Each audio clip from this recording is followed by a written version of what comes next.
Bonjour Slimane Zeguido, Bonjour. Vous êtes éditorialiste à TV5. Alors que s'est-il passé pour en arriver là? Alors, il y a le fait qu'il y a une occupation et que donc il n'y a pas d'occupation douce sous quelque ciel que ce soit. Donc, il y a les rigueurs de l'occupation, les barrages, ce qui fait qu'il y a une tension permanente. Ça date de Mais décennies. il y a des tensions permanentes avec des irruptions de violence et de violence et de déchaînement, comme maintenant, qui ont commencé à peu près lorsque des extrémistes juifs que la police a arrêtés depuis et qui sont en prison ont jeté des bombes incendiaires sur une maison arabe qui a tué septembre. C'est ça. Donc, il y a un bébé qui est mort la mère et des est parents. morte. Oui. La mère est morte, donc ça a été le prétexte. Mais en fait, la tension est permanente. Il y a juste parfois des prétextes qui peuvent être provoqués ou par des Palestiniens qui poignardent des Israéliens, ou par des colons, ou par des Juifs extrémistes qui attaquent des Palestiniens. Donc la tension est permanente et c'est toute situation d'occupation. Donc ce qui se passe, si vous voulez, la nouveauté dans ce déferlement de passion, c'est le fait de la question de Jérusalem. Il y a eu un statu quo jusqu'ici, depuis l'occupation de la ville en 1967 par les Israéliens. Son annexion en 1981, jamais un dirigeant israélien, ni un religieux israélien n'a voulu toucher à la question des lieux saints. Parce que tout le monde savait que c'est une bombe et qu'il fallait maintenir le conflit israélo-palestinien dans sa dimension territoriale et politique et surtout pas tomber dans un messianisme incendiaire. Or, ce qui se passe, c'est que depuis quelque temps, malgré l'interdiction signifiée par le grand rabbin d'Israël, Séfarad, et le grand rabbin d'Israël, Ashkenaz, de ne pas aller sur l'esplanade du temple. Pourquoi? Parce que d'un point de vue religieux juif, cette esplanade qui aurait abrité l'ancien temple de Salomon, il y a le Saint des Saints, mais dont on ne connaît pas l'emplacement. Vous parlez de la revendication de la de certains juifs d'aller prier là-bas. Mm-hmm. Donc, pour les religieux juifs orthodoxes, risquer d'empiéter sur l'endroit où se trouvait le Saint des Saints est un acte sacrilège, d'où l'abstention même de le visiter. Or, il y a des extrémistes, c'est une petite minorité, mais qui est très agissante, qui vont régulièrement maintenant sur l'esplanade, qui exigent même le droit d'y prier. Et moi-même, il m'est arrivé, si vous voulez, à côté du mur de lamentation, de recevoir des tracts distribués par ces extrémistes où ils demandent aux gens de cotiser pour la reconstruction du temple. Ben, c'est complètement, ce sont des illuminés, une minorité, mais ils créent une exaspération chez les Palestiniens, surtout quand ils vont sur l'esplanade, qui ne fait qu'ajouter à une situation de frustration qui est permanente. On est vraiment très très loin des accords d'Oslo. Il n'y a plus de programme de normalisation aujourd'hui dans la région. Ben, il n'y a plus de discussion. Il y a une coordination sécuritaire entre la police palestinienne et la police israélienne. Elle est maintenue jusqu'à maintenant et c'est cette coordination qui empêche que le feu ne déborde et ne devienne incontrôlable. Mais la tension chez les Palestiniens est extrême parce qu'il n'y a plus de négociations dans le processus de paix, qu'on appelle seulement le processus maintenant. La colonisation continue et surtout, nous avons un gouvernement israélien qui, depuis la création de l'État en 1948, c'est le gouvernement le plus à droite et le gouvernement le plus pro-colon qu'on n'ait jamais connu dans l'histoire du pays.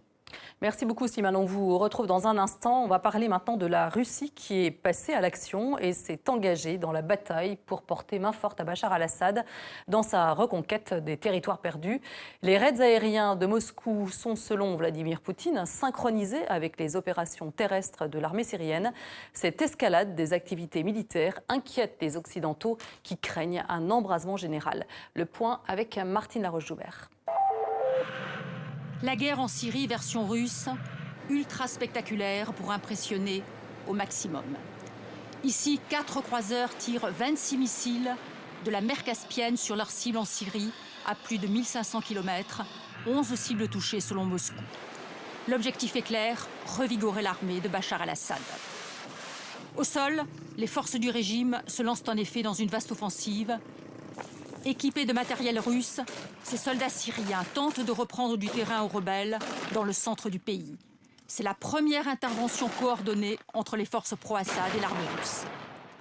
Elle bombarde le long de l'autoroute stratégique Damas-Alep et dans le nord-ouest du pays, une zone où le groupe État islamique n'est pas implanté. Le but, sécuriser au maximum la partie de la Syrie contrôlée par le régime, où se trouve la base aérienne des Russes. À Moscou, conseil de guerre pour justifier la puissance de l'opération russe. Si nous parvenons à une destruction effective des organisations terroristes comme le groupe État islamique et Al-Nosra, alors un grand pas aura été fait vers une solution politique en Syrie. Côté rébellion, les bombardements sont incessants. Cet homme défie les Russes et leur promet de sanglantes représailles. Slimane, les Russes sont donc passés à l'offensive, enfin, ils sont passés à l'action. Eux, ils ont une position extrêmement claire par rapport à Bachar al-Assad, ce qui n'est absolument pas le cas des Occidentaux, qui, eux, apparaissent très divisés sur la question de la transition. Oui, la différence, si vous voulez, c'est que les Européens, les Américains et les pays arabes du Golfe qui sont associés à leur coalition, eux n'ont qu'un but, c'est se débarrasser de Bachar el-Assad. Alors que les Russes sont dans la position totalement inverse, c'est-à-dire qu'ils pensent que dans le chaos syrien, le seul élément sur lequel on peut s'appuyer pour stabiliser le pays. Les Russes ne pensent pas que Bachar est un individu formidable, est un vecteur de démocratie. Ils ne se font aucune illusion sur lui. Mais en bon pragmatique, ils pensent que si l'État syrien s'effondre, c'est la somalisation et la Syrie deviendrait presque aussi irrécupérable que la Libye ou justement la Somalie. Donc ils estiment que Bachar est à la tête d'un parti politique qui s'appelle le Baas qui quadrille tout le pays et d'une armée syrienne qui est encore présente dans une bonne partie du pays, qu'il y a un État syrien qui paye encore ses salaires à tous les fonctionnaires du pays et que c'est donc en insistant sur cette structure qu'on peut stabiliser le pays. Après, le sort de Bachar el-Assad sera autre chose. Donc la différence est là-dessus. Et c'est pour ça que les Russes bombardent prioritairement, non pas Daesh, qui est en dehors des secteurs où se trouve l'État syrien sous le contrôle du régime de Bachar, mais ils tapent là où il y a justement l'armée syrienne, dans les poches où se trouvent des groupes djihadistes. On a quand même l'impression d'une désorganisation générale, puisque les Occidentaux, eux, attaquaient plutôt l'État islamique. Oui, ils attaquent l'État islamique, mais le non-dit, si vous voulez, l'ambiguïté de la coalition qui est chargée de combattre Daesh depuis un an déjà, qui regroupe quand même 62 pays, dont l'Angleterre, la France, les États-Unis, elles ne jouent pas franc jeu parce que les Américains, par exemple, sont contre tous les groupes djihadistes en principe, les Français aussi, mais ils sont alliés à l'Arabie saoudite et au Qatar qui, eux, soutiennent des groupes djihadistes, dont certains sont affiliés à Al-Qaïda.